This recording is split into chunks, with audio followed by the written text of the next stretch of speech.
Hello and welcome to the Same Shit Different Day podcast. I am your host, Sacramento. We have a great show for you guys today. But just before we get into that, I wanted to do a quick introduction of what this show is, what we talk about on this show. And it's really a big genre of things, from sports to politics, movies to science, animals to video games.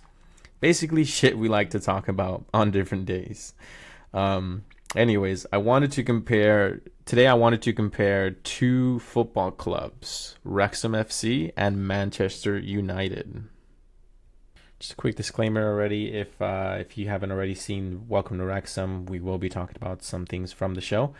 But let's get into it. To be completely honest, never heard of them until Daddy Ryan Reynolds and Stepdaddy Rob McElhenney became the new owners of the club.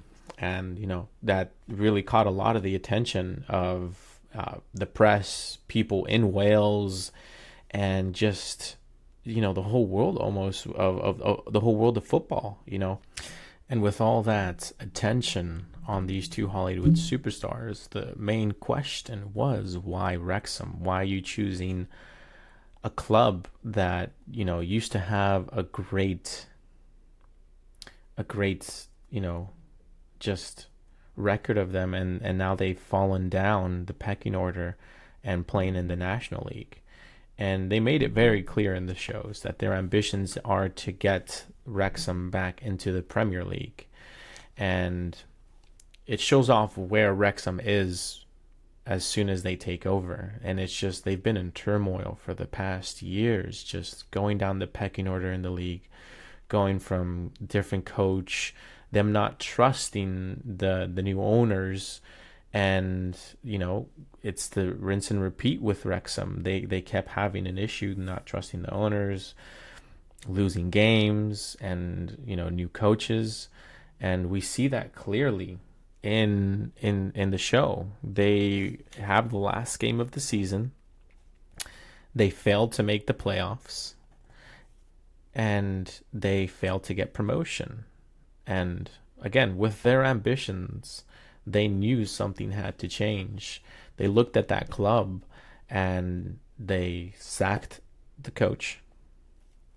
They let go of 11 players.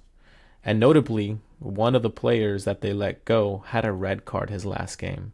That's got to be hard for a player and a person. Everyone around, the coaches, the players, just new owners come in, and you weren't able to prove to them why you should stay on there, and they all just got cut.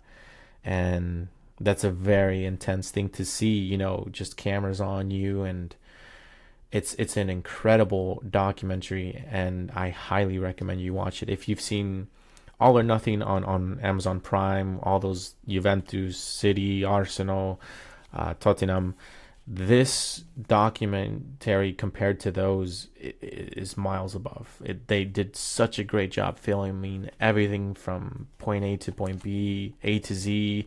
Everything is included on what was going on, and it really got you in depth of what happens when new owners take over a club. It's not easy. There's a lot of hard decisions that these people had to make, and it makes for some great TV. Now, the reason I wanted to compare Wrexham and Manchester United is because United is going through a similar situation. Now, they don't have new owners, yes, but the owners and the fans have the same issue. The fans don't trust the owners. They don't believe that they are in there for the right reasons. Now, the owners do spend money. They do invest in this club, but it'd be like saying, if you have a realtor and you tell this realtor, I want to look at these houses within this range, and I believe that they are great houses for myself. This is something I want to live in. But then your realtor says, no, let's look at these houses, or I can get you these houses. But it doesn't fit, to what you like. It's not to your personality. And if you look at United and their signings in the past, not currently under Erik ten Hag, that's we'll get into that later. But in the past, it was just out of nowhere. Panic signings, big signings, just to get attention, just to get t-shirt sales. And when you look at Wrexham and you look at Rob and Ryan, they are not just there to pump money into the club to receive money. They are there to be part of the story, part of the history. They want to see it succeed. Versus the Glazers family on the United side, you only see them one time a game, or you see them when they're taking dividends out of the club. That's not what they want. That's not what they're asking for. They want to see from the tip top. They want to see that care for the club, because they haven't seen it for years. To them, it's just been, to the fans, they see the Glazers as they're just pumping money out of Manchester United. Yet again, yes, we go back to the point that they have spent money, a lot of money, big wages, but they haven't been smart about it. If they brought in the right players, they backed the coaches, no fan would ever question how much money you're giving them, because if you're showing that compassion, that passion for the club and doing the right things, who's going to argue with you? Now, the start of a new season, new coach, new signings again. The fans are no longer questioning the signings, but they are done with these owners. They want these owners out. They are tired of it, and they want to see someone who does show that care and doesn't just show up once a game, and just taking dividends. That's all we see from the Glazer family. So the fans are, seems like they are united in the same decision. But how much will it take for the Glazers to let go? So we are to be patient and to see the outcomes are on both of these clubs trying to make it back to their glory, with Wrexham trying to make it back to the Premier League. We have United trying to get back on the top of the Premier League, winning trophies, what they're made out of, what their whole history is, winning the Premier League, getting back into the Champions League, competing. So we'll see how this season turns out. And I personally will be following both to see their progression and compare and contrast it again at the end of the season, mid-season, or just whenever we come back to the subject again if there's something breaking. But with that on hand, now we can also go back to what was at the weekends. So of course both teams played on Saturday. Southampton versus Manchester United, 0-1. Hard fought point for United. Bruno Fernandes with the goal, and looking at their goal, it's very much training ground goal. This is something that you see them run many times and execute a lot of times. You see Bruno Fernandes is that executing midfielder to do the final touch for the team, and we'll see more about that with their new signing as well, Anthony from Ajax. Big hefty fee. Ajax finally let him go. We'll see how he does there. Martinez has settled in well. Malacia has settled in well. Casemiro, maybe he'll be doing his starting position next game, hopefully to replace McTominay. Eriksen's been playing well. Like, again, these signings now with the new coach, they are to the coach's philosophy, and the fans are really putting the pressure on the CEOs to make sure that they are going in the right route, and we'll see how that goes. But to go on with Wrexham, they played against Working, right? That's like if you're working a job, that's the team name. So Working against Wrexham, 2-3, and notably, the Working team had a red card and they were down to 10 men, 10 working men. But yeah, let's go on to some more quick hits from the weekend. We'll continue in the Premier League, where we see Everton went against Brentford, and a tie, 1-1. And again, Anthony Gordon, what a player! All this pressure on him and scoring such a quality goal. Great finish, great control. all around, I would say, a great performance from him. We'll see where he ends up at the end of the transfer window. Next, Brighton versus Leeds, 1-0. And may I say, this Brighton team is a force to be reckoned with this season. I don't know what it is about Gross just always finishing those chances, and the coach just really getting them unified as a team. It's really to see them play like that and competing against all these top teams and winning. It's great to see. So we'll see how far they finish. Chelsea and Leicester, 2-1. Sterling is on his brace, and we see him finishing these chances the same he did with City. And Gallagher, I don't understand how you do that in a span of, 16 to 18 minutes, 2 yellow cards sent off. Needs to get under control.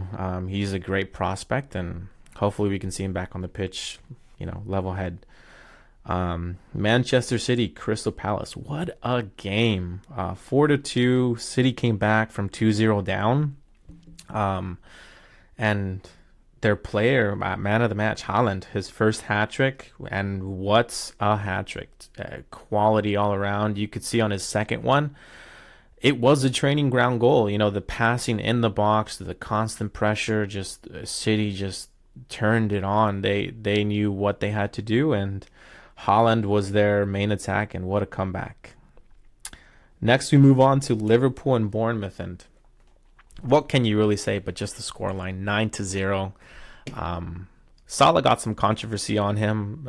If you look at the whole game in itself, he's an important part of Liverpool's attack. He drags players in, which allows Trent to go in and do those quality crosses, or like you saw him do, those strikes. Just banged one in, and man, that guy has a freaking powerful shot. But it's hard to see a team lose that much though with Bournemouth. Possibly getting relegated this year. They're just not there. They're not cohesive as a team, and they're after every goal, you really just saw them sink deeper and deeper into this stage of just not being together as a team. But we'll see where Bournemouth ends up at. Its first 4 games of the season, and it's just not looking good for them right now.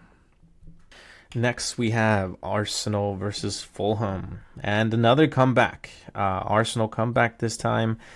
Mitrovic scores the first, and Mitrovic is just a monster. Man on a mission this season. Quite something to prove. You can see by the way he's just dedicated to always winning the ball and just scoring. And the man is on good form.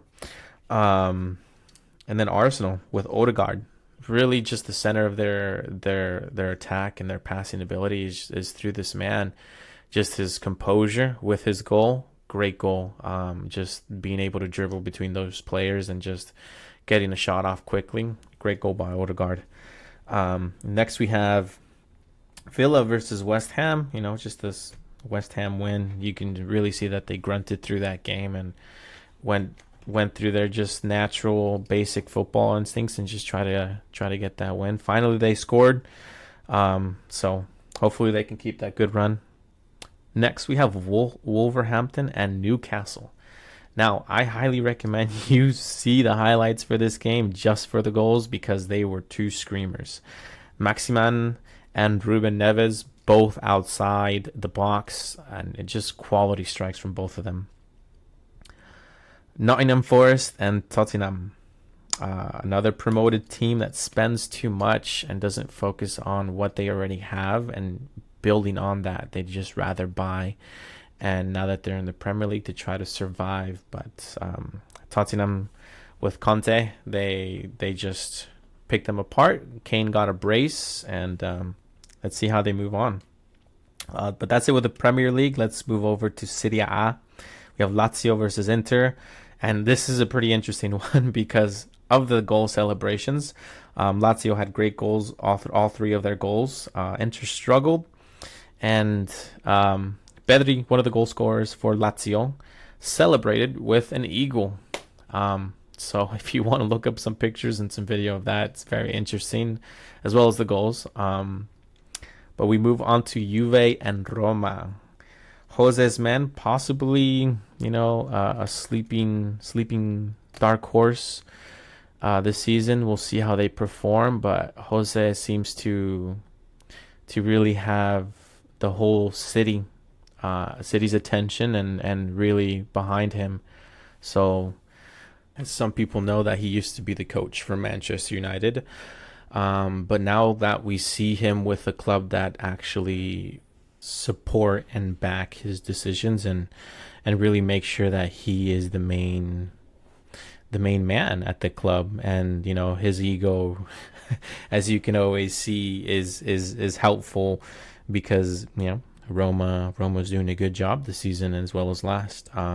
So Jose's season 2 is always, as we've seen in the past, a great season. So we'll see if he can win any silverware.